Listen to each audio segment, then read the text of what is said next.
Hey guys, welcome to Y&R Daily Update YouTube channel. Today's topics: Young and the Restless spoilers next week reveal a chilling truth that suddenly rises to the surface like an iceberg. Holden is not just a partygoer, but also the central link in a murder that has long puzzled the town. From fragments of evidence, motorcycle paint on concrete, GPS data that jumps between the suburbs and the lake shore, an old bullet casing that matches an unregistered gun. Police pieced together a new portrait of Holden, a professional killer who is so good at covering up his tracks that he turns the crime scene into a clean puzzle, leaving behind only small details like a finger accidentally sliding across the edge of a glass.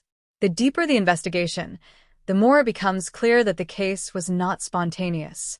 It was woven with cold threads of calculation, and Holden's name appears at every crucial turning point. It was then that the boozy, fiery romance between Holden and Claire Newman, who had just found her footing after a rocky past, suddenly became a time bomb.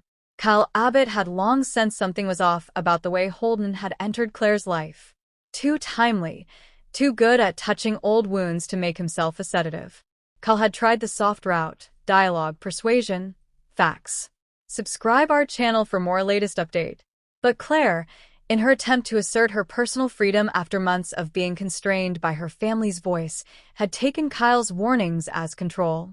"Who I friend is my business," she had said plainly, and the closet door closed behind Kyle with a click that made him understand that any argument now would only make Claire more defensive. Not wanting to slip into the role of the jealous, Kyle opts to take a step back, but secretly asks Jabau's security to keep an eye on Claire's unusual movements, just in case.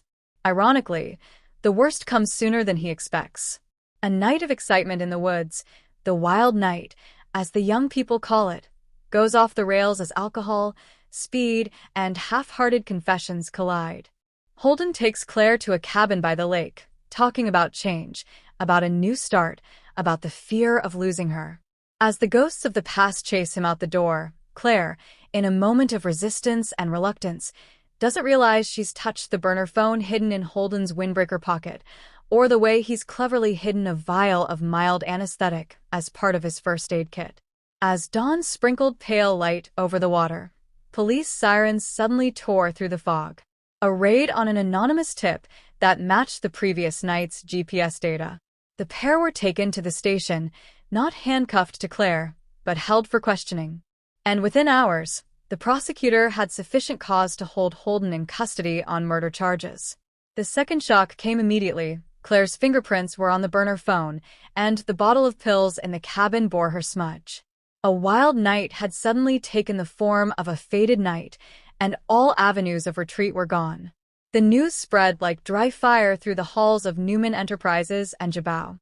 Victoria froze her meeting schedule, calling in her family lawyer.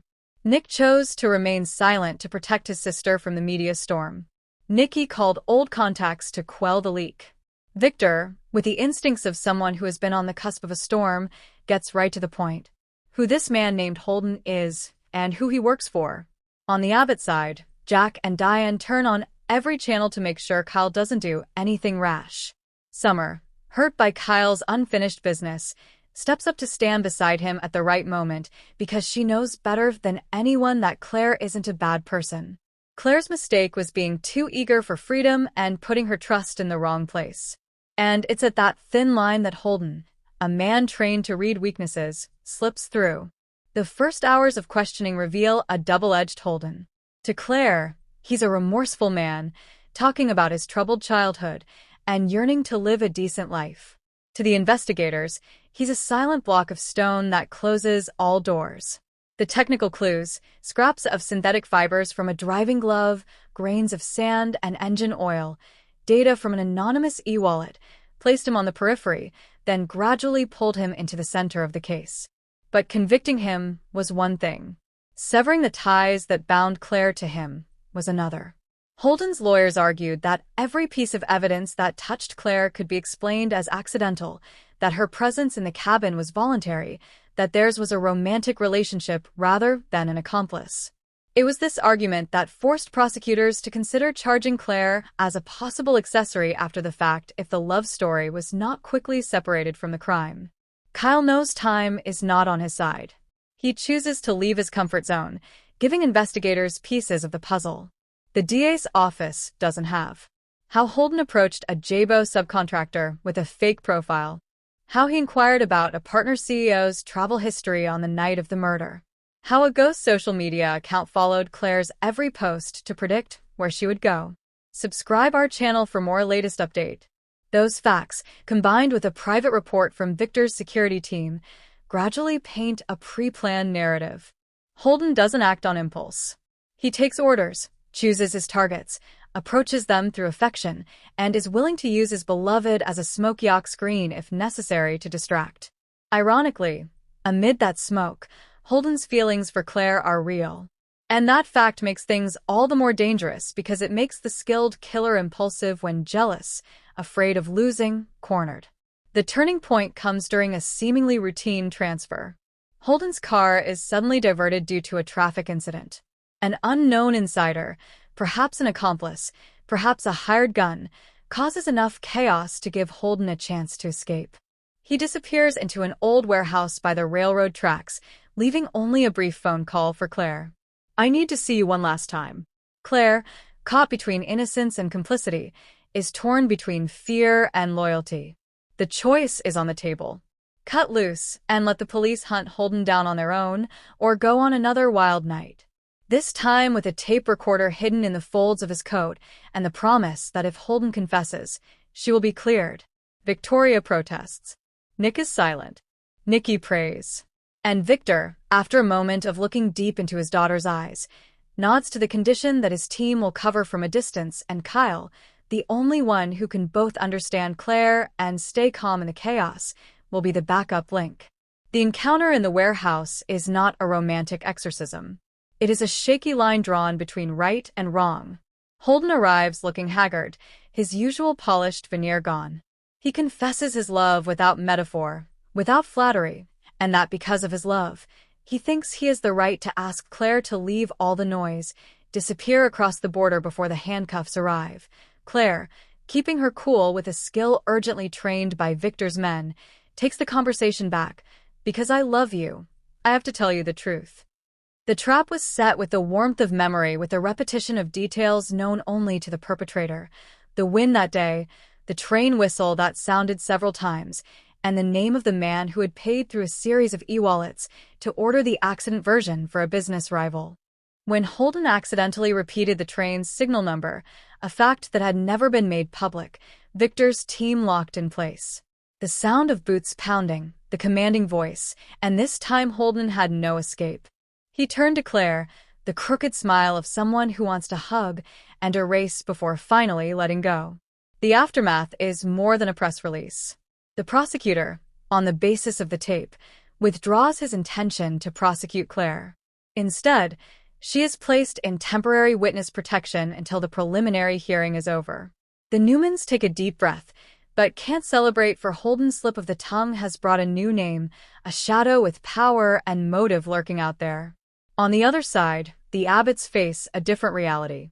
Kyle is no longer the jealous, selfish man in Claire's eyes. He's the man who saved her from the maelstrom of blind freedom. There are no fireworks between them, though. There are half-hearted apologies, handshakes that don't squeeze, plans to protect Harrison laid out on the table as a ritual to reassure themselves that life is still orderly.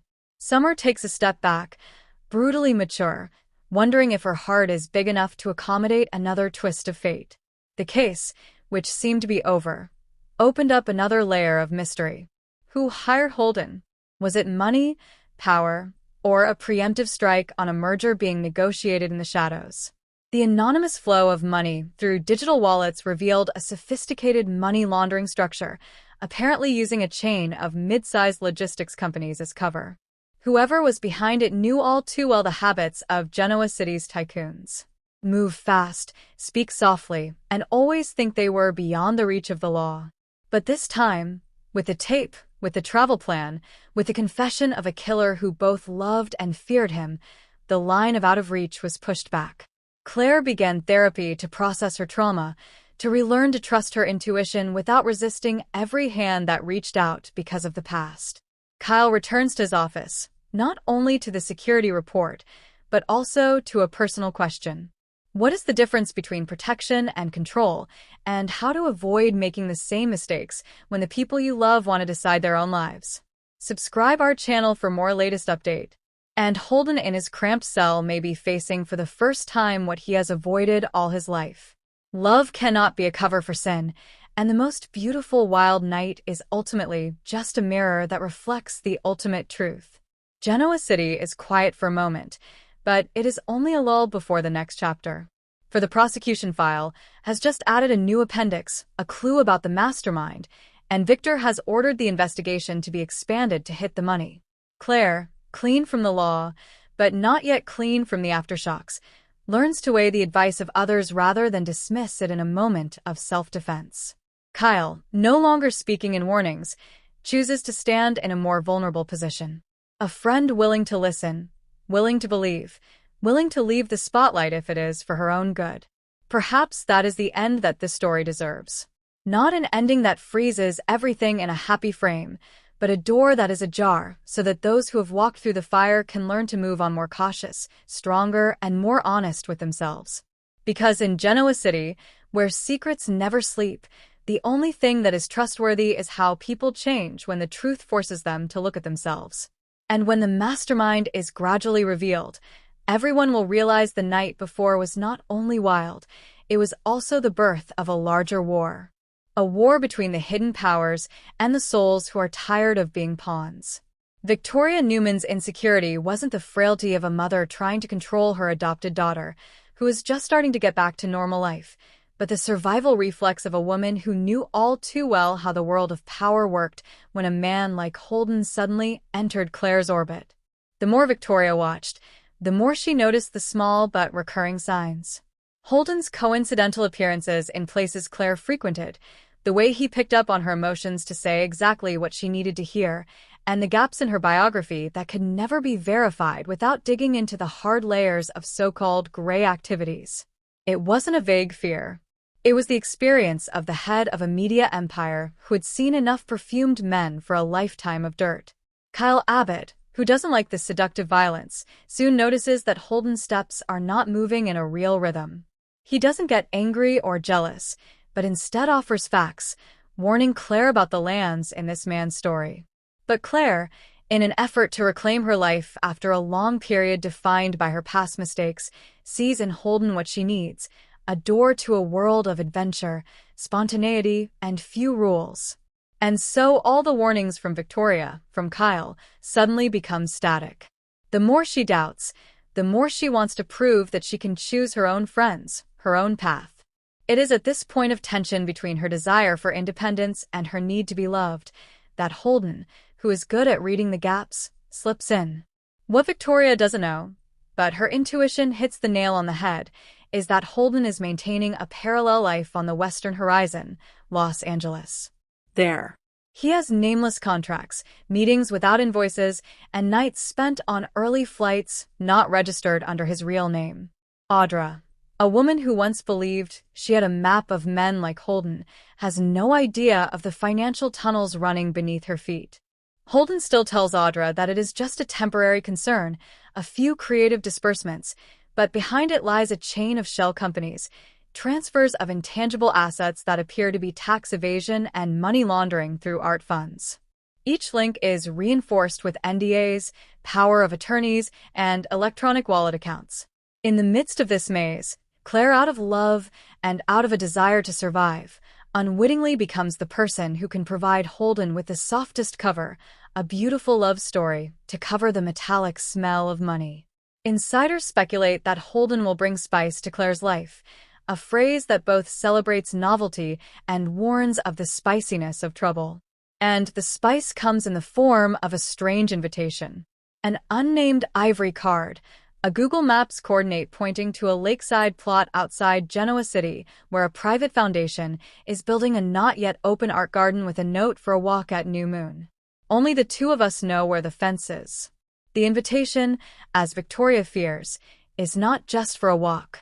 It entails trespassing, an act that many young people call experiencing, but that has a very specific name in legal documents. Holden knows Claire loves quiet art spaces, knows that beauty can save a bad day. He makes both of those things key. The night begins with yellow lights on the path, the smell of new pine, and the faint sound of a symphony playing from an untested garden speaker. Subscribe our channel for more latest update. Holden leads Claire through the side gate under repair, talking about freedom, about what you can see when you don't follow a few rules. Claire, hesitant, but drawn by the brilliance of the moment, follows. They touch a glass sculpture awaiting shipment, stopping in front of a greenhouse where rare orchids await a silent auction. It's all magical until the flash of flashlights. Private security patrols. A split second. Then Holden tugs Claire behind a moss wall. He leans in, chuckling as if it's all a joke. But for someone who's known the price of bad choices, Claire's heart leaps into her throat. They escape, but a camera catches them. Two silhouettes, a baseball cap, and the signature silver bracelet Claire has been wearing since a charity fundraiser. Anonymous text message to the foundation's inbox. Check the system. Someone came in last night. The legal team immediately filed a home invasion complaint. Claire's name wasn't on the complaint yet, but an estate attorney had drafted a lawsuit against two John/Jane Doe along with a blurry photo extract. In Genoa City, things moved at the speed of a whisper. By noon, Victoria had the first scan of the lawsuit on her desk. The frenzy was on. Call the lawyer. Call security. Call Kyle. Kyle, not surprised, suggested a less emotional approach. Track back the coordinates, pull up the travel records, check the traffic cameras around the lake, and most importantly, look into the Los Angeles line, where Holden might have learned how to turn night walks into legal weapons to tie others up in trouble for him. While Victoria and Kyle's team follow the trail, Holden adds a new twist. He sends Claire a second invitation, this time for tickets to an invitation-only art event in Los Angeles. A magical evening, he writes, where you feel alive. But that magic means using a patron's membership card that Holden got through a shady connection. The event is in a temporary storage building for works being shipped overseas, a restricted area. Everything is wrapped in silk, sealed with lead, and covered in security cameras. Holden doesn't tell Audra, who's trying to close another entertainment deal in LA and believes he's still helping her connect with content investors. Pulling Claire into this territory puts her at double risk. If any loss, damage, or change of ownership occurs, civil, even criminal liability will fall on the names of those present without permission. Victoria walks the line between intervention and respect. She knows that the more she forbids, the more Claire will react. So instead of using force, she builds an invisible safety net. The legal team contacts the event organizers to properly book Claire through another sponsor. The security team silently monitors Holden's movements. Kyle contacts a tech friend to set up a geoence on Claire's phone. If she enters a restricted area, a text message will be triggered. It's these layers of defense that save them from the worst crisis. The night of the event in LA, Holden drags Claire to the personnel-only door. The message on her phone vibrates. Restricted area. Turn around. Claire hesitated. Holden, as usual, used a half-joking tone to dispel her worries. But this time was different. Claire had begun to hear her inner bells ringing. She paused, asking directly, without beating around the bush. For a few seconds, the mask on Holden's face crumpled slightly, the only sign of confusion.